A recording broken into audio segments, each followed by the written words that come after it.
अपनी पार्टी के लिए भी आपको उसी तरह से कार्य करना है कि गांव गांव जाइए, वहां बैठिए, बहनों की टोली को इकट्ठा करिए, नशे की बुराई के बारे में बताइए, उनको समझाइए कि आपके पति कितना भी आपको कहें, चुनाव के समय कोई भी आपको 500-1000 रुपए का नोट प्रदान करे कि वोट हमें दीजिए, सुनिए सबकी।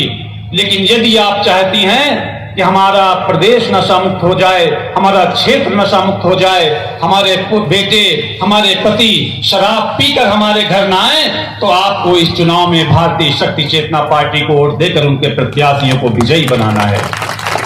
इन छोटे छोटे कार्यों से आप बड़ा परिवर्तन करेंगे। सिर्फ जयकारे लगाने से नहीं, अपने अंदर सिर्फ जोश भर देने से नहीं। गुरुवर ने कहा है आप एक हैं जब सैकड़ों में विभक्त हो जाएंगे, सैकड़ों को जगा देंगे, इतना कार्य कर लेंगे कि जब इसी नवंबर में मध्य प्रदेश का विधानसभा चुनाव हो और ये तहसील ग्राउंड का एक भी कोना क्षेत्रीय जनमानस से खाली ना हो, तो मान लीजिए भारतीय शक्ति चेतना पार्टी का विधायक विजय श्री की ओर आगे बढ़ रहा है। काम भी करिए, कर्तव्य निष्ठा का पालन करिए, अपने आसपास के ऊंच नीच जाति भेद को त्याग दीजिए। और हमारे कार्यकर्ता इस चीज में बहुत आगे हैं तो सभी समाज को अपने गले से लगाकर, अपने हृदय से लगाकर उनके बीच में कार्य कर रहे हैं। आपको अपनी पार्टी की विचारधारा जन जन तक पहुंचाना है। आज बहुत ही सौभाग्य का दिन है कि स्थापना दिवस पर दमोह जिले में आम जनमानस का आवाहन किया गया, आम सभा रैली निकाली गई और हमें यह कहते हुए गर्व होता है कि आम सभा पूर्ण होने से, प्रारंभ होने से पहले ही आज दमोह जिले के 1000 से भी अधिक नए लोगों ने इस तहसील ग्राउंड में उपस्थित होकर भारतीय शक्ति चेतना पार्टी की प्राथमिक सदस्यता ग्रहण की है। भारतीय शक्ति चेतना पार्टी इतना बड़ा युद्ध आपने जीत लिया। कितने परिवारों को आपने अपनी तीसरी धारा के प्रति आकर्षित करके उनको जोड़ा, इस विचारधारा को उनको बताया।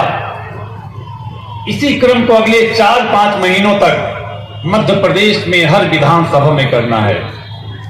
हम क्रांतिकारियों की बात करते हैं, हम स्वतंत्रता संग्राम सेनानियों की बात करते हैं, लेकिन क्या क्रांतिकारियों की तरह काम करते हैं? क्या स्वतंत्रता संग्राम सेनानियों की तरह कार्य करते हैं? क्या अपना तन मन धन प्राण न्यौछावर करके समाज में परिवर्तन करने का मादा रखते हैं? यदि रखते हैं तो हमें संकल्पित होना पड़ेगा।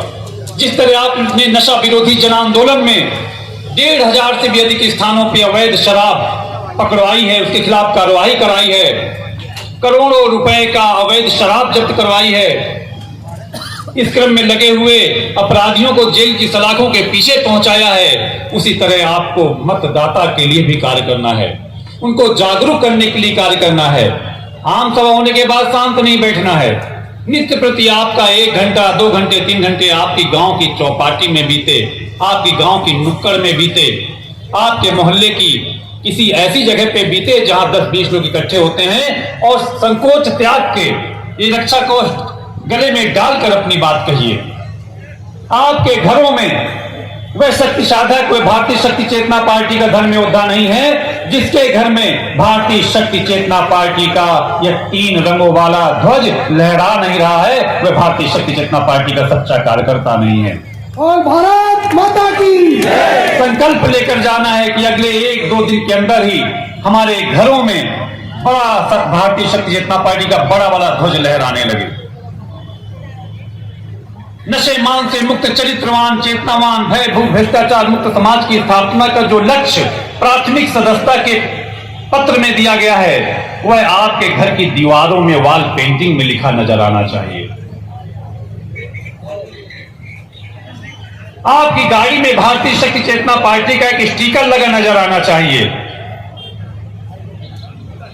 आपने कहा भी, दमोह की भी इच्छा भी थी कि हमारा सांसद कैसा हो। आपकी अपेक्षाएं भी बहुत बड़ी हैं। गुरुवर ने तो आपको लक्ष्य दिया है, विश्वास मानिए। भारतीय शक्ति चेतना पार्टी के विधानसभा चुनाव में इस बार 4-4 प्रत्याशी खड़े हैं। यदि आपने अपने पुरुषार्थ से, आपने अपने प्रयास से एक भी प्रत्याशी को दमोह क्षेत्र में विजयी बना दिया, मैं दावा करता हूं कि दमोह की लोकसभा क्षेत्र की प्रत्याशी हमारी राष्ट्रीय अध्यक्ष शक्ति स्वरूपा बहन संध्या बहन संध्या दीदी जिंदाबाद, संध्या दीदी जिंदाबाद करके दिखाइए। रात दिन काम करिए, मेहनत करिए, पुरुषार्थ करिए, संकोच त्याग दीजिए। और संकोच त्यागना है, मेहनत करनी है तो गुरुवर को भी याद कर लीजिए। मैंने देखा है कभी स्वतंत्रता दिवस पे गुरुवर के चिंतन हो, गणतंत्र दिवस पे चिंतन हो, या कभी स्वतंत्रता संग्राम सेनानियों, शहीदों के प्रति गुरु जी का चिंतन आ रहा हो। बड़ी बड़ी समस्याओं में कभी गुरुवर की आंखों में आंसू हम लोग नहीं देखते। आश्रम के भी, संगठन के भी इतनी बड़ी यात्रा में बड़ी विषमताएं आई, शासन प्रशासन हमारे संगठन, हमारी पार्टी की विचारधारा के विरुद्ध खड़ा हो गया, लड़ने के लिए तैयार हो गया। कभी गुरुवर की आंखें नम नहीं हुई, लेकिन जब गुरुवर अपने मुख से उन स्वतंत्रता संग्राम सेनानियों का नाम लेते हैं, उन शहीदों का नाम लेते हैं, तो गुरुवर की भी आंखें नम हो जाती हैं।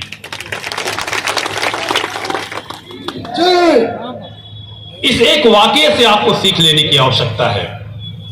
यदि आपको अपने आदर्श बनाने हैं तो स्वतंत्रता संग्राम सेनानियों को अपने आदर्श बनाइए, वीर शहीदों को अपना आदर्श बनाइए, और कल्पना कीजिए जिस दिन आप हमारे देश के वीर सपूतों, देशभक्तों के दिलों में जलने वाली ज्वाला की कल्पना कर लेंगे, जिस दिन आप हमारे वीर शहीदों के बहने वाले खून की धारा की कल्पना कर लेंगे, विश्वास मानिए आपका हृदय शांत नहीं बैठेगा। और जब तक हम परिवर्तन नहीं कर लेंगे तब तक भारतीय शक्ति चेतना पार्टी के कार्यकर्ता कभी उनके कदम रुकेंगे नहीं। संकल्प लेने की आवश्यकता है, अपने आप को जागृत करने की आवश्यकता है, हर पल अपने अंदर एक आग जलाकर रखने की आवश्यकता है। आप लोग कब तक अब देसी शराब की दुकान के बीच, अंग्रेजी शराब की दुकान के बीच आपके गांव बसे रहेंगे? कब तक आप जब उन गलियों से निकलेंगे तो देसी शराब के ठेके के दर्शन होंगे, अंग्रेजी शराब बियर के ठेकों के दर्शन होंगे। अगर आप अपने कार्यकाल में 5 साल के अंदर ही परिवर्तन लाना चाहते हैं और चाहते हैं कि जब हम अपने क्षेत्रों में, घरों में प्रवेश करें, कोई सुदूर से हमारा रिश्तेदार, पड़ोसी, मित्र भी कभी हमारे घर आए तो अंग्रेजी शराब की दुकान, ठेके, इनके बोर्ड न पढ़े, बल्कि उनके स्थान पर भगवती मानव कल्याण संगठन द्वारा संचालित, भारतीय शक्ति चेतना पार्टी द्वारा संचालित नशा मुक्त, मांसाहार मुक्त गांव के बोर्ड वो पढ़े, तब उन गांवों में, उन क्षेत्रों में प्रवेश करें। चाहिए आप